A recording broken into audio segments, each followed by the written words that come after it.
მეგობრებო, მოგესალმებით.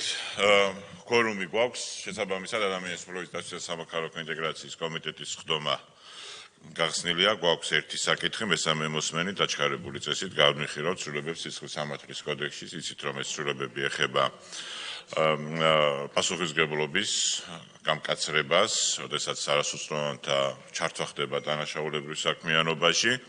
შესაბამისად, რედაქციული ხასიათის ცვლილებები არ გვაქვს და ჩვენ შეგვიძლია თუ შენიშვნები და მოსაზრებები არ არის პირდაპირ კენჭისყრაზე დავაყენოთ აღნიშნული საკითხი.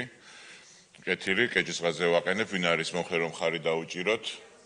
ერთი ხმად არის მხარდაჭერილი, დიდი მადლობა კოლეგებო ნაყოფიერი სამუშაოსთვის. ფაქტობრივად ჩვენ დღეს დღევანდელი გეგმა ესეთი არის ყოველ შემთხვევაში, რომ მიმდინარე წელს ადამიანის უფლებების დაცვის და სამოქალაქო ინტეგრაციის კომიტეტის ხდომა აღარ გვექნება და მოვემზადებით უკვე ჩვენ საგაზაფხულო სესიისათვის. უბრალოდ მცირე სტატისტიკას გეტყვით, რომ ამ წელს ჩვენ ჩავატარეთ 33 კომიტეტის ხდომა, განვიხილეთ 119 კანონ პროექტი, საიდანაც 63 კანონ პროექტზე ჩვენი კომიტეტი იყო წამყვანი კომიტეტი, მოვისმინეთ 16 ანგარიში, ფიქრობ რომ საკმაოდ ნაყოფიერი წელი ჰქონდა, მაგრამ რასაკვირველია ჩვენი სურვილით, ჩვენი განწყობაც არის ისეთი, რომ მომდევნო წელს 2026 წელს კიდევ უფრო პროაქტიული უნდა იყოს ადამიანის უფლებების დაცვის და სამოქალაქო ინტეგრაციის კომიტეტის ხდომა, ასე რომ ყველას მადლობას მოგახსენებთ კომიტეტის მუშაობისათვის და მოვემზადებით საგაზაფხულო სესიისთვის, მანამდე ალბათ ისევ გასავლელი გვექნება ჩვენი სამოქმედო